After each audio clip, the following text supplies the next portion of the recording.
Hello six class.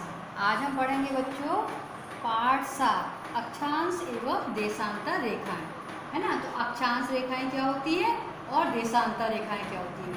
तो सुविधा की दृष्टि से हम पहले आज अक्षांश रेखाएं क्या होती हैं पहले वो पढ़ लेते हैं, ठीक है। तो आप जानते हैं ना, जैसा कि ग्लोब क्या होता है, एक पृथ्वी का प्रतिबिंब होता है जिसके द्वारा हम पृथ्वी के विभिन्न भागों का अध्ययन करते हैं। मानचित्र मतलब नक्शे में विभिन्न क्षेत्रों को दर्शाते हैं।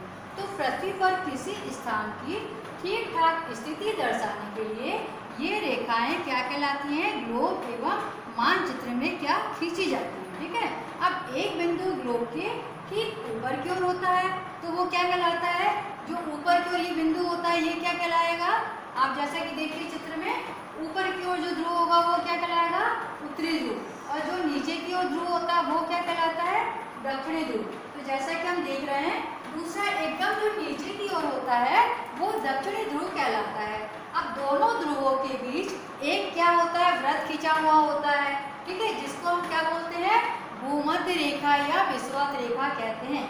अब ये जो दोनों के मध्य की जो रेखा होती है ना, जैसे ये एक ध्रुव है, मतलब ये क्या है, एक ग्लोब से हम दिखा रहे हैं, ऊपर जैसे पृथ्वी तो इसके क्या है, ऊपर कौन सा ध्रुव कहलाएगा, उत्तरी ध्रुव, ये क्या है नीचे दक्षिणी ध्रुव, और ये कौन सी रेखा है बीच में, भूमध्य रेखा या विषुवत रेखा। इसको कौन सी रेखा कहते हैं, भूमध्य रेखा या विषुवत रेखा। और सबसे ऊपर की ओर कौन सी रेखा रहेगी, यहाँ पे कर्क रेखा जो कि मध्य में रहती है, और यहाँ पे क्या रहेगी, मकर रेखा, ठीक है। अपना अपन ने देख लिया उत्तरी ध्रुव कौन सा है, दक्षिणी ध्रुव कौन है, और बीच में जो रेखा गई वो क्या कहलाएगी, भूमध्य रेखा। तो अब हम देख लेते हैं कि अक्षांश रेखाएं क्या होती है। अक्षांश रेखा क्यों, इसको अक्षांश क्यों बोलते हैं, ये क्या है, ध्रुवों के समानांतर होती है, मतलब आड़ी रेखा। आड़ी रेखा को हम क्या बोलते हैं, अक्षांश रेखा। और जो इस तरह से खड़ी रेखाएं होती है, लंबवत जो रेखा होती है उसको हम कहते हैं देशांतर रेखा, ठीक है। तो आज हम अक्षांश रेखा के बारे में पढ़ रहे हैं, इसलिए ये हमने अक्षांश रेखाओं का चित्र बनाया है। आप इसी तरह अपनी कॉपी में अक्षांश रेखा का चित्र बना लीजिए, जैसा कि ये हमने बनाया अक्षांश रेखा, ठीक है। तो हम देखते हैं, भूमध्य रेखा के समानांतर खींचे हुए, समानांतर मतलब इस तरह से भूमध्य रेखा है ये बीच में, इसके समानांतर खींचे हुए व्रतों या आड़ी रेखाओं के अक्षांश व्रत, इसको क्या बोलते हैं, अक्षांश व्रत या अक्षांश रेखाएं कहते हैं, ठीक है। अब उनके सामने उत्तरी ध्रुव तथा दक्षिणी ध्रुव लिखा जाता है, जैसा कि हमने ये लिख दिया, ऊपर उत्तरी ध्रुव और नीचे दक्षिणी ध्रुव, ऊपर और नीचे उत्तर और दक्षिण लिखा जाता है, जिसका अर्थ क्या होता है, उत्तरी और दक्षिणी अक्षांश होता है। इसका मतलब क्या होगा, उत्तरी अक्षांश और दक्षिणी अक्षांश होता है। इसी तरह 90 डिग्री अक्षांश उत्तरी गोलार्ध में और 90 डिग्री अक्षांश क्या होता है, दक्षिणी गोलार्ध में, इसे खींच के बताया गया है, रेखा खींचे हैं। अब जैसे ये देखिए आप 45, 30, 15 0 डिग्री, 15, 30, 45, 60, 75, ये 90 डिग्री, ये 90 डिग्री उत्तरी और 90 डिग्री दक्षिण में रेखा खींचे हुए हैं। अब इसके बाद अपन पढ़ेंगे ये जो अक्षांश रेखा होती है इसकी विशेषताएं क्या होती हैं।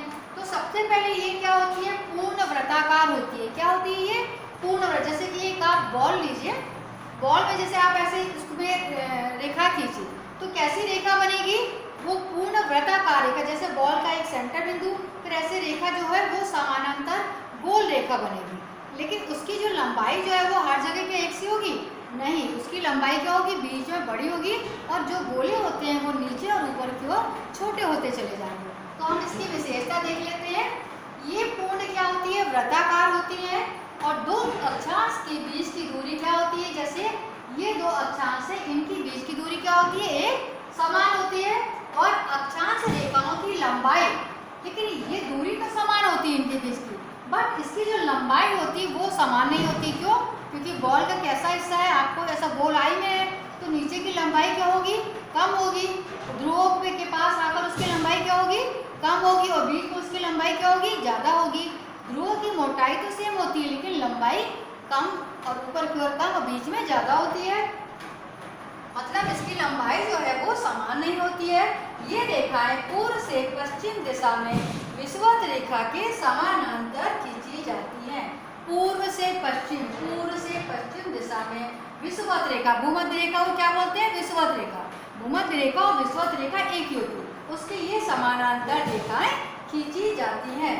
अब क्या है इसके बाद, विषुवत वृत्त से ध्रुवों की ओर जैसे जैसे हम बढ़ते हैं तो वृत्त क्या होते जाते हैं, जैसा कि हमने बताया ना कि एक आप बॉल लेके प्रैक्टिस करके देखिएगा कि जैसे जैसे हम ध्रुव की ओर उसके सेंटर की ओर बढ़ते हैं तो वैसे वैसे क्या होते जाते हैं, वृत्त जो होते हैं वो क्या होते जाते हैं, छोटे होते जाते हैं और लास्ट में क्या होता है, एक बिंदु रह जाता है जिसको हम एक को उत्तरी ध्रुव और एक को क्या बोलते हैं, दक्षिणी ध्रुव कहते हैं। तो आप इस तरह से सबसे पहले एक बॉल जैसे होती है ना वैसी जैसे पृथ्वी, ये तो इस तरह से चित्र बनाइए और उसमें देखिए सबसे ऊपर ये कौन सा ध्रुव है, उत्तरी ध्रुव, ये है दक्षिण ध्रुव। इसकी ये समानांतर ये रेखा है पूर्व से पश्चिम की ओर खींची जाती है, इसकी दूरी समान होती है बट इसकी जो रेखा होती है उसकी लंबाई समान नहीं होती क्योंकि ध्रुव पर क्या होते हैं, छोटे गोले होते जाते हैं तो इसकी लंबाई यहाँ पे क्या होगी, कम होगी, यहाँ पे कम होगी इसकी लंबाई, लेकिन यहाँ पे ज़्यादा होगी।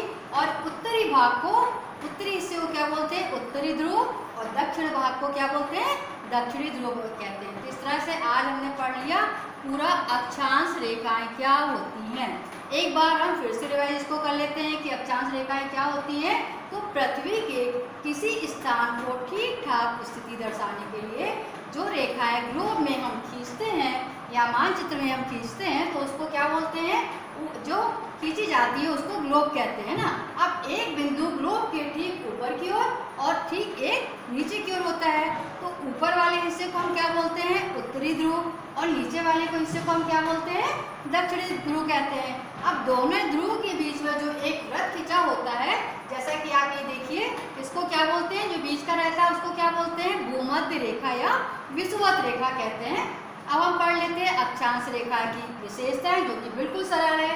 इसके उत्तर में उत्तरी ध्रुव, नीचे दक्षिण में दक्षिण ध्रुव होता है और इसमें रेखाएं पूर्व से पश्चिम की ओर समानांतर खींची जाती हैं, जिनकी बीच की दूरी क्या होती है, समान होती है, लेकिन रेखाएं हैं उसकी लंबाई जो होती है वो एक समान नहीं होती है। ये पूर्व से पश्चिम दिशा में विषुवत रेखा के समांतर खींची जाती हैं और इन ध्रुवों के जैसे जैसे ये वृत्त बढ़ते जाते हैं तो क्या होता है, वृत्त ऊपर की ओर ये छोटे होते जाते हैं और ध्रुव एक बिंदु के रूप में रह जाता है। देखिए जिस तरह से ये ध्रुव में ये धीरे धीरे जैसे ऊपर की ओर जाते हैं तो ये गोला क्या होता है, छोटा होता जाता है और एक ध्रुव ये जो एक बिंदु के रूप में जो है ये वृत्त रह जाता है, इसको कहते हैं उत्तरी ध्रुव कहते हैं और इसको दक्षिणी ध्रुव कहते हैं। अच्छे समझ में आ गया। जो समानांतर रेखाएं, आड़ी रेखाएं होती है उसको हम क्या बोलते हैं, अक्षांश रेखाएं कहते हैं। तो बच्चों आज हमने पढ़ लिया अक्षांश रेखा के बारे में, है ना। तो अक्षांश रेखा आपको अच्छे समझ में आ गया होगा। अक्षांश रेखाएं क्या होती है आप उनके बारे में नोट कर लीजिए जैसा कि मैंने लिखा है और इसकी विशेषताएं लिख लीजिए। बिल्कुल सरल है, ऊपर के भाग को उत्तरी ध्रुव, नीचे को दक्षिणी ध्रुव कहते हैं।